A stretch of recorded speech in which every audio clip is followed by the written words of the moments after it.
ચિંતાનું કારણ એ છે કે અત્યારે જે પવનની ઝડપ છે એમાં વધારો થયો છે. મારું માનવું છે કે હવે દરેક ખેડૂતને ત્યાં બે દીકરા હોવા જરૂરી છે. એક દીકરો ખેતી કરવા માટે અને બીજો દીકરો લાઈનમાં મૂકવા માટે. માત્ર ને માત્ર કેમ એ જગતનો તાત આપણા પેટનું ભરણ પોષણ કરનારે જગતનો તાત કેમ લાઈનમાં ઉભો રહેવા માટે મજબૂર બને છે?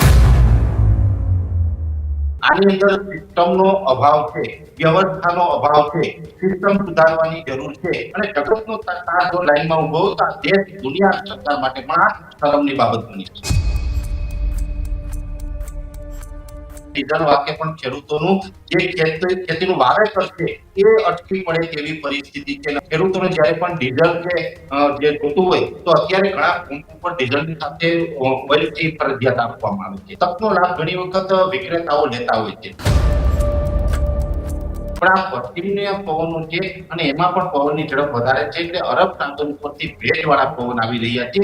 તાપમાન નીચું હશે છતાં પણ 40+ તાપમાનનો સામનો કરવો પડે એવું આપણે કહીએ ને કે અહેસાસ કરશે.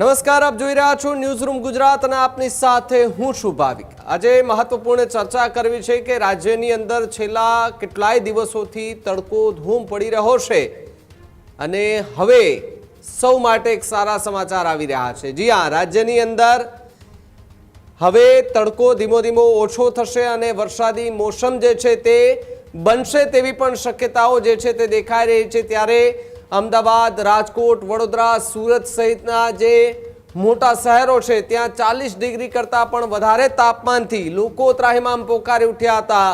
જે રસ્તા ઉપર ભર બપોરે પણ લોકોની ભીડ જામતી હતી એ જગ્યાએ પણ હવે લોકો જે છે તે નથી જઈ રહ્યા. રસ્તાઓ સુમસાન થઈ ચૂક્યા છે કારણ કે તડકાના લોકો બહાર નીકળતાની સાથે જ એ બીમારીનો ભોગ પણ બનતા જોવા મળી રહ્યા છે. આની પાછળના પણ જે છે તે અનેક કારણો જોવા મળી રહ્યા છે કે આટલી ગરમી ક્યારેય નથી પડી અને અચાનક આ વર્ષે આટલી બધી ગરમી પડવાનું કારણ શું હોઈ શકે? હવામાન વિભાગ અને હવામાન નિષ્ણાતે અલગ અલગ રીતે સતત આ જે ગરમી પડી રહી છે તેને લઈને એ નજર રાખીને બેઠા છે, સતત એ મોનિટરિંગ કરી રહ્યા છે.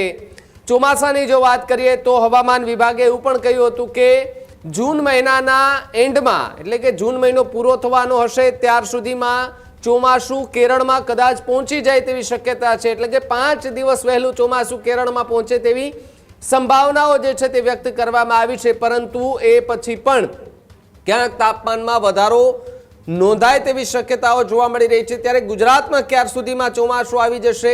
ખેડૂતો જે છે તે અત્યારે ખેતીની એ સિઝન ચાલી રહી છે, વરસાદી સિસ્ટમ સક્રિય થાય એ પહેલા તમામ તૈયારી એટલે કે ખેતર ખેડવાથી લઈને જે તમામે તમામ કામગીરી જે છે તે અત્યારે પૂર્ણ કરી રહ્યા છે. ત્યારે હવામાન વિભાગ અને નિષ્ણાંતો શું આગાહી કરી રહ્યા છે આજની એના વિશે વાત કરવી છે. સીધા જ આપણી સાથે પરેશભાઈ ગોસ્વામી હવામાન નિષ્ણાંત જોડાયા છે, તેમની સાથે જ ચર્ચા કરીએ. પરેશભાઈ, સ્વાગત છે ન્યૂઝરૂમ પર આપનું. પહેલા તો પરેશભાઈ, જે રીતે છેલ્લા આમ તો 5 દિવસથી અમદાવાદ, વડોદરા, સુરત સહિતના જે મહાનગરો છે ત્યાં 42 થી 43 ડિગ્રી સુધીનું તાપમાન પહોંચી ચૂક્યું છે. લોકમુખે એવું પણ સંભળાયું છે કે આટલી ગરમી તો ક્યારે પણ નથી જોઈ. આ વર્ષે ખબર નહીં કેમ એટલી ગરમી પડી રહી છે. શું એની પાછળનું કારણ હોઈ શકે?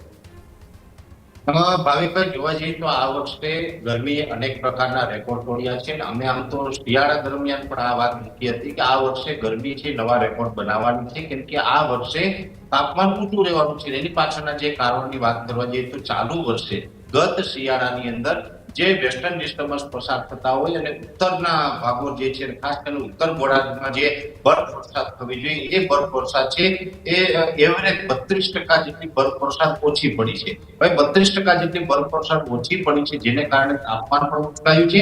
સાથે આ વર્ષે અલ્નીનો સક્રિય થવા જઈ રહ્યો છે કે અત્યારે અલ્નીનો છે એ ન્યુટનથી થોડો અપ થયો છે પણ જે એક આગળ વધવાની જે પ્રક્રિયા હતી અત્યારે રોકાય છે. ચોક્કસથી છતાં પણ આ વર્ષે અલનીનો છે એ સક્રિય થવાનું છે અને જ્યારે અલનીનો સક્રિય થાય એટલે કે જે પ્રશાંત મહાસાગરનું તાપમાન છે એ જ્યારે પણ અપ થાય ત્યારે પૃથ્વીના લગભગ 50% કરતા વધારે વિસ્તારોની અંદર ગરમીનું પ્રમાણ વધતું હોય છે.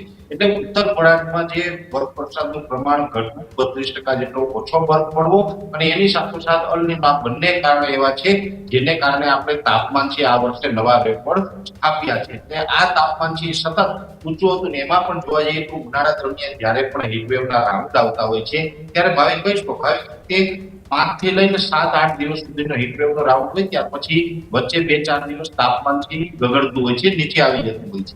પણ આ વર્ષે એવું બન્યું કે 9 થી લઈને આજ દિવસ સુધી કન્ટિન્યુ તાપમાન ઊંચું જોવા મળ્યું છે. એટલે કે એક મહિના કરતા પણ વધારે સમય સુધી આ હીટવેવનો રાઉન્ડ ચાલુ રહ્યો, જેમાં એવરેજ તાપમાન છે 41 થી 43 ડિગ્રી અને આઇસોલેટેડ પોઈન્ટ ઉપર 43 પ્લસ તાપમાન જોવા મળ્યું.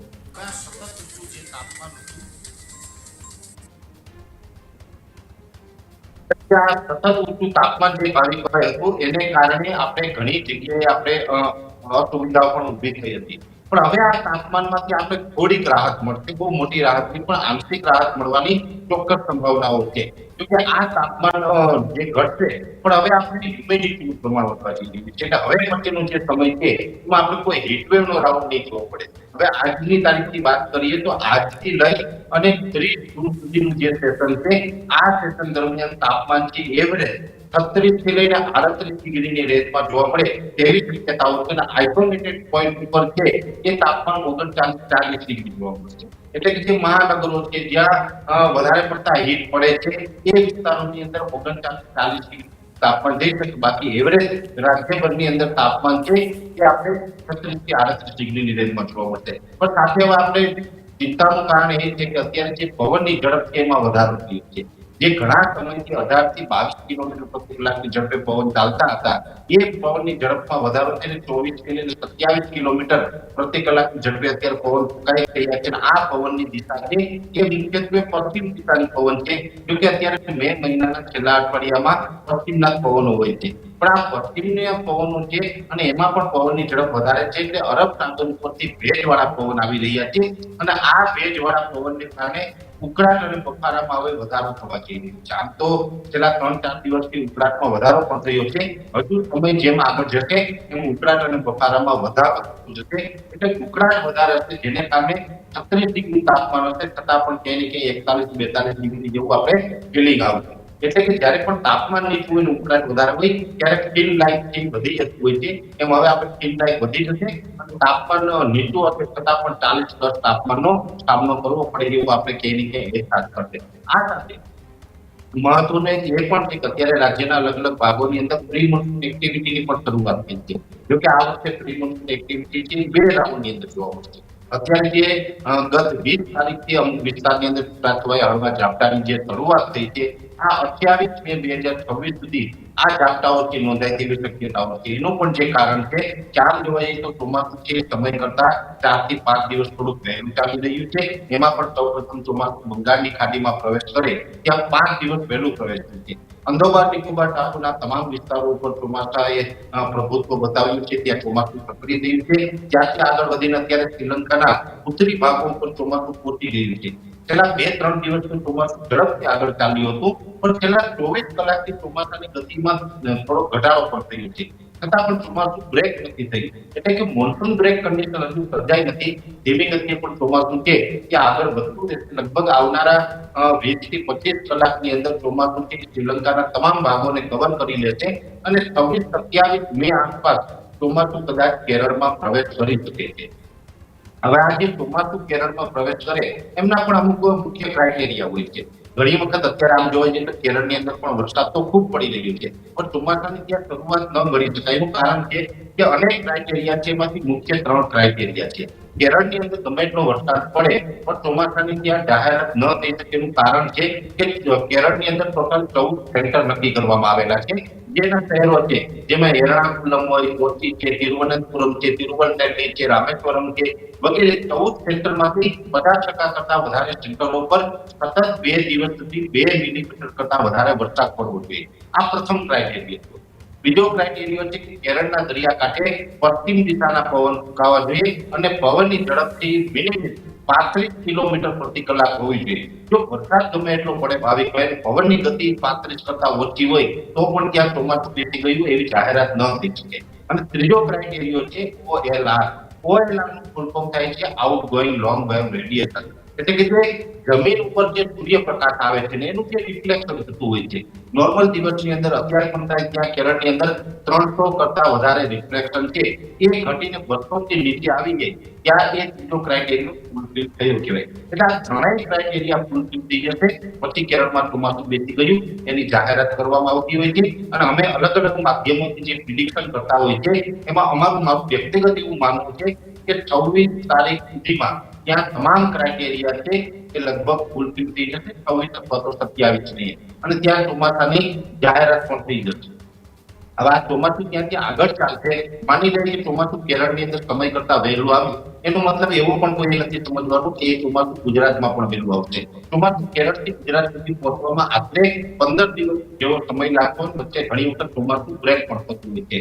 આપણે ગુજરાત અને મહારાષ્ટ્ર જે અરબ સાગરના કાંઠે આવેલા બંને રાજ્ય છે, એક એવો ભાગ છે ઘણી વખત મહારાષ્ટ્ર સુધી ચોમાસું આવી અને પશ્ચિમ પાંચથી ત્યાં રોકાઈ જતી હોય છે. મોટા ભાગે લગભગ 10 વર્ષના આપણે રેકોર્ડ જોઈએ તો 10 માંથી 7 વર્ષ તો એવા હશે કે મહારાષ્ટ્રમાં આવેલું મોન્સૂન બ્રેક કન્ડિશન સર્જાય છે. એટલે આ વર્ષે પણ મહારાષ્ટ્રમાં કદાચ ગોવાથી લઈને મુંબઈ વચ્ચે ગમે ત્યાં ચોમાસું 2 થી લઈ અને 5 દિવસ સુધી રોકાઈ શકે છે. એટલે સમય કરતા વહેલું ચોમાસું ચાલી રહ્યું છે એ ગુજરાતમાં એના નિયત સમયે જ આવે, એટલે કે 15 જૂન આસપાસ જ ચોમાસું પહોંચે એવી શક્યતાઓ હું વ્યક્તિગત વધારે માની રહ્યો છું. અને આ જે ચોમાસું સક્રિય થયું છે જેને કારણે અરબ સાગર અને બંગાળની ખાડી પણ અત્યારે કરંટ એમાં બતાવી રહી છે, જેમાં હમણાં થોડા દિવસ પહેલા 5 દિવસ પહેલા પણ પરેશભાઈ એક વાત એ પણ સમજવી છે કે અલ નીનોની ચર્ચાઓ જે છે તે ખૂબ જોરશોરથી થઈ રહી છે, અને અલ નીનોને કારણે ગુજરાતની અંદર શું લાગે છે, કેટલી અસર થઈ શકે તેવી સંભાવનાઓ છે? કારણ કે ભેજવાળું વાતાવરણની પણ વાત કરવામાં આવી છે, દરિયો એકદમ ગરમ થતો જોવા મળી રહ્યો છે. શું ખરેખર એની અસર અત્યારે ગુજરાતની અંદર જે પ્રકોપ થઈ રહ્યો છે, અગનગોળા વરસી રહ્યા છે, એની અસર કદાચ આપણે માની શકીએ? ચોક્કસથી ભાવિકભાઈ, આમ તો જે ગરમી છે અલ નીનોનું કારણ છે એમાં આપણે જરાય ના પાડી શકીએ એવું નથી, કેમ કે મુખ્ય કારણ અલ નીનો છે અત્યારે. જો કે અલ નીનો છે અત્યારે સ્ટ્રોંગ નથી બન્યું, અત્યારે હજુ એ વીક અલ નીનો ક્રિએટ થવાની પ્રોસેસ ચાલી રહી છે પ્રશાંત મહાસાગરમાં. અલ નીનો એટલે કે જે પ્રશાંત મહાસાગરનું તાપમાન છે એ જ્યારે ઊંચું જાય છે, નોર્મલ કરતા તાપમાન વધીને સમુદ્ર સપાટીનું જે પાણી છે એ હીટ પકડી જાય છે, એ જ અલ નીનો છે. જ્યારે અલ નીનો સક્રિય થાય છે ત્યારે એશિયા ખંડના મોટા ભાગના જે દેશો છે એમાં ચોમાસા ઉપર એની નેગેટિવ અસર પડતી હોય છે અને ચોમાસું નબળું પાડી દેતું હોય છે. હવે ખાસ કરીને સમજવાનું એ છે કે અલ નીનોની ઘણા સમયથી વાત ચાલી રહી છે, બધા એક્સપર્ટો બતાવી રહ્યા છે કે ગુજરાતના લોકોની અંદર પણ જે ચિંતા પ્રસરી છે કે અલ નીનોને કારણે ચોમાસું નબળું થશે. પણ ગુજરાતની અંદર ચોમાસું નબળું નહીં થાય એના પણ ટેકનિકલ કારણ છે, જે અલગ અલગ માધ્યમોથી વ્યક્તિગત લાંબા ગાળાનું ખૂબ ગંભીરતાથી જે પ્રિડિક્શન કર્યું છે હું આપણે બતાવવા જઈ રહ્યો છું કે અત્યારે જે અરબ સાગર અને બંગાળની ખાડી સક્રિય છે, જેમાં તમિલનાડુના દરિયાકાંઠે એક સિસ્ટમ બની હતી, એ તમિલનાડુ ઉપર થઈને કેરળ ઉપર આવી, કેરળ ઉપર થઈને ભાવિકભાઈ એ અરબ સાગરમાં અત્યારે પ્રવેશ્યું છે. અરબ સાગરમાં જ્યારે પણ એનો પ્રવેશ થયો ત્યારે એ અપર એર સાયક્લોનિક હતો અને એ પછી અત્યારે સ્ટ્રોંગ બન્યું છે. લગભગ આવનારા થોડા કલાકોની અંદર એ લો પ્રેશર પણ બની શકે છે અને એને કારણે અત્યારે રાજ્યની અંદર પ્રી મોન્સૂન એક્ટિવિટી શરૂઆત થઈ છે. ચાલુ વર્ષે અલ નીનો હશે છતાં પણ જે અરબ સાગરને કાંઠે આવેલા રાજ્યો છે એમાં ચોમાસું મધ્યમ રહેવાનું છે, નબળું નથી. એનું કારણ છે કે જરૂરી નથી કે અલ નીનો જ્યારે પણ પ્રભાવ એનો બતાવે ત્યારે ચોમાસું બધી જ જગ્યાએ નબળું થાય, કેમ કે ચોમાસા માટે મહત્વનો જે ક્રાઇટેરિયા હોય છે એ આપણા માટે હોય છે IOD, એટલે કે ઇન્ડિયન ઓશન ડિપોલ છે.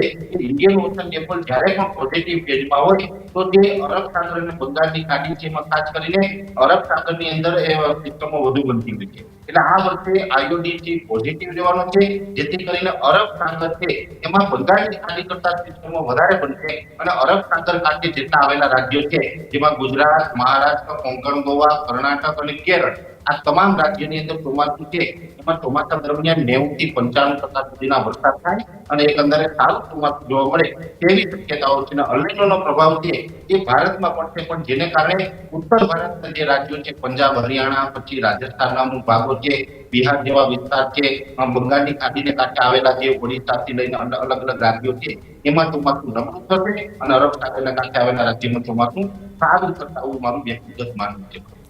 પરેશભાઈ, એક ચર્ચા એ પણ કે ઠંડી પણ આપણે જોઈ છે, ઠંડી પણ ખૂબ પડી છે, ગરમી આટલી હદબારી પડી છે. તમે પણ એક હવામાન નિષ્ણાંત તરીકે તમે પણ એ પ્રિડિક્શન કરતા હોય, તમે પણ એ સતત મોનિટરિંગ કરતા હોય છે.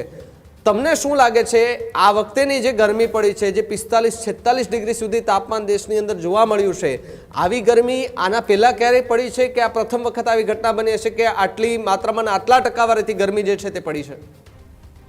જો ભાવિકભાઈ, પહેલી વાત તો એ છે કે આ વર્ષે ગરમી લગભગ 18 વર્ષ જેટલો રેકોર્ડ તોડ્યો છે. એનો સીધો જ મતલબ એવો થાય કે 18 વર્ષનો રેકોર્ડ તોડ્યો છે તો 18 વર્ષ પહેલા પણ કોઈ નવા રેકોર્ડથી હજી તૂટ્યા નથી. અને એમાં પણ ખાસ કરીને ભૂતકાળમાં બહુ લાંબા સમય આપણે જઈએ તો અલ નીનોને કારણે આપણે ભૂતકાળમાં આજથી 149 વર્ષ પહેલા ગરમીએ જે રેકોર્ડ બનાવ્યો છે હજી તૂટ્યો નથી. કેમ કે ત્યારે સુપર મેગા અલ નીનો સક્રિય થયો હતો અને ત્યારે તો સુપર મેગા અલ નીનોને કારણે પૃથ્વી ઉપર 50% કરતા પણ વધારે દેશોની અંદર દુષ્કાળ જેવી પરિસ્થિતિ હતી, અતિ ભયંકર તાપમાન જોવા મળ્યું હતું. એ પરિસ્થિતિને કારણે પૃથ્વી ઉપરની ટોટલ વસ્તીના 4% લોકો તો પાણી વગર મૃત્યુને ભેટ્યા હતા. ઘણા બધા પશુઓ પણ મૃત્યુને ભેટ્યા હતા. આવી પરિસ્થિતિ ભૂતકાળમાં થઈ ચૂકી છે. અને 149 વર્ષ પહેલા જેટલો અલ નીનો સ્ટ્રોંગ થયો હતો એટલો જ અલ નીનો આ વર્ષે પણ સ્ટ્રોંગ થવા જઈ રહ્યો છે. પણ સારી બાબત અત્યારે એ છે કે આપણે 21મી સદીમાં જીવી રહ્યા છીએ, ટેકનોલોજીનો યુગ છે. આજથી 149 વર્ષ પહેલા એટલું બધું ટેકનોલોજી નથી કે જમીનમાંથી પાણી બહાર કાઢવા માટે જે ઇલેક્ટ્રિસિટી હોય, ડીઝલ એન્જિનો હોય, બોરવેલો હોય, આવી વ્યવસ્થાઓ નથી. એટલે વ્યવસ્થાના અભાવે પણ પાણીનો અભાવ હતો. હવે આપણી પાસેથી ઘણી બધી વ્યવસ્થાઓ છે, ટેકનોલોજી છે, કે હવે આપણે 149 વર્ષ પહેલા જે પરિસ્થિતિનું નિર્માણ થયું હતું એ ન થઈ શકે. ત્યારે હાઇબ્રિડ બિયારણોથી લઈને અલગ અલગ જે વ્યવસ્થાઓ નથી એને કારણે પણ અનાજની તંગી થઈ હતી. પણ હવે તો આપણી પાસે એ પણ ઉત્પાદન માટે પણ ટેકનોલોજી અને વૈજ્ઞાનિકોએ ઘણું બધું સારું કર્યું છે. હવે આપણે એટલી બધી ચિંતા કરવાની જરૂર નથી. પણ એટલું ચોક્કસથી કહી શકાય કે આ વખતે જે ગરમી પડી છે, આ ગરમી છે એ સામાન્ય ન ગણી શકાય, સામાન્ય કરતા વધારે છે. છતાં એક પોઝિટિવ પોઈન્ટ આની અંદર એ દેખાઈ રહ્યો છે કે વેધરના નિયમ પ્રમાણે જોવા જઈએ તો એપ્રિલ મહિનામાં જે ગરમી હોય એના કરતા જો મે મહિનામાં ગરમીનું પ્રમાણ ઓછું રહે તો ચોમાસા ઉપર એની નેગેટિવ અસર પડે, ચોમાસું નબળું થતું હોય છે. પણ આ વર્ષે એપ્રિલ કરતા મે મહિનાની અંદર તાપમાન એવરેજ સારું રહ્યું છે કે હવે ચોમાસું છે એ નબળું નથી થવાનું આપણા માટે. એ એક મહત્વના સમાચાર બની શકાય બાબત. છેલ્લે એક એ વાત પણ સમજવી છે પરેશભાઈ કે જો આ અલ નીનો સક્રિય થાય છે અને ખૂબ એમની અસર જોવા મળે છે તો શું ખરેખર એ અતિવૃષ્ટિ જેવી સ્થિતિ થાય, પૂર જેવી સ્થિતિ થાય, આવી કોઈ સંભાવનાઓ ખરી જો એક્ટિવ થાય છે અલ નીનો? તો જો ભાવિકભાઈ, અલ નીનો એક્ટિવ થશે એ શક્યતાઓ ખૂબ વધારે છે. એટલે અલ નીનો સક્રિય થશે એવી માનસિક તૈયારી આપણે બધાએ રાખવી પડશે. અલ નીનો સક્રિય થાય એટલે સ્વાભાવિક રીતે પ્રશાંત મહાસાગરનું તાપમાન છે એ હીટ પકડતું હોય, પણ આયુટી છે પણ એ સાથે સાથે પોઝિટિવ રહેવાનું છે. ખાસ કરીને આપણે જે વરસાદ આવે છે ભારત પર એમાં સિસ્ટમો બનવાના માત્ર 2 સ્થાન છે, એક છે બંગાળની ખાડી ને એક છે અરબ સાગર. હવે આ બંનેની અંદર જે સિસ્ટમો બને છે અને સમુદ્રની અંદર કોઈ પણ જ્યારે પણ સિસ્ટમ બનતી હોય છે એ સિસ્ટમને જેટલું ઊંચું તાપમાન મળે એટલી સિસ્ટમ સ્ટ્રોંગ થતી હોય છે. એટલે આ વખતે જે તાપમાનથી ઊંચું રહેવાનું છે જેને કારણે જે સિસ્ટમો બનશે એ સ્ટ્રોંગ બનશે. અને એમાં પણ જો સમુદ્રી તાપમાન છે 28-29 ડિગ્રી કરતા અપ જાય તો સાયક્લોન પણ બને. એટલે બની શકે કે હજુ તો ચોમાસાની ઘણી વાર છે, સમય લાંબો છે, એટલે કદાચ સાયક્લોન પણ બની શકે, એ પણ સંભવ છે 15 જુલાઈ સુધીમાં. પણ એક વાત બાકી છે કે જુલાઈ અથવા તો સપ્ટેમ્બર અને ખાસ કરીને સપ્ટેમ્બરનો શરૂઆતનો જે સમય હશે એ સમય દરમિયાન જે સિસ્ટમની પેટર્ન અમને લાગી રહી છે એમાં વ્યક્તિગત મારું એવું માનવું છે કે મજબૂત સિસ્ટમો પણ બનશે અને રાજ્યના અલગ અલગ વિસ્તારોની અંદર અતિવૃષ્ટિ અથવા તો ભયાનક વરસાદ પડે એવી શક્યતાઓ પણ છે. એની પણ માનસિક તૈયારીઓ આપણે રાખવી પડશે. ખાસ કરીને એ સિસ્ટમ છે એ પણ અરબ સાગરની સિસ્ટમ હશે જે લાંબા ગાળાનું જે જેમાં આયોટી પોઝિટિવ રહેવાના કારણે અરબ સાગરની અંદર સિસ્ટમો વધારે પડશે અને ત્યાંનું ટેમ્પરેચર છે એ પણ પોઝિટિવ હશે, ભેજનું પ્રમાણ સારું હશે. અરબ સાગરની મજબૂત સિસ્ટમો છે એ ગુજરાતની અંદર અતિવૃષ્ટિ પણ લાવી શકે છે એટલે એક અથવા તો બે અતિવૃષ્ટિ છે એ ચાલુ વર્ષે 2026ના ચોમાસા દરમિયાન જોવા મળે એવી શક્યતાઓ અમને માની છે. બિલકુલ. પરેશભાઈ, એક નાનકડી ચર્ચા આપની સાથે એ પણ કરવી છે કે હમણાં જ આપણે જોયું છે કે વૈશ્વિક પરિસ્થિતિ ખૂબ ભયંકર થતી જોવા મળી રહી છે. મિડલ ઇસ્ટમાં યુદ્ધની સ્થિતિ છે. આ બધાની વચ્ચે ગુજરાતની અંદર જગતનો તાત એ પીસાઈ રહ્યો છે. લગાતાર 24 કલાક સુધી ડીઝલ લેવા માટે લાઈનોમાં ઊભા છે. એક ખેડૂત આગેવાન તરીકે આપ પણ ખેડૂતોની વચ્ચે જાઓ છો. શું તમને ખેડૂતો કહી રહ્યા છે અત્યારે? પરેશભાઈ ગોસ્વામીને ફોન પણ આવતા હશે ખેડૂતોના ઘણા બધા. શું એ ચર્ચા તમારી સાથે કરી રહ્યા છે? ચોક્કસથી ભાવિકભાઈ, જોવા જઈએ તો અત્યારે ખેડૂતોની પરિસ્થિતિ ગંભીર છે. એનું 2-3 કારણ છે. પહેલા તો અત્યારે જે આધુનિક જમાનો છે, ટેકનોલોજીથી ખેતી કરીએ છીએ અને દુનિયા આટલી ટેકનોલોજીથી ચાલે છે, તો ખેડૂતોને પણ ટેકનોલોજી ઉપર ચાલવાનો પૂરેપૂરો અધિકાર છે. આજની તારીખે હવે ખેડૂતો પાસે બળદ નથી.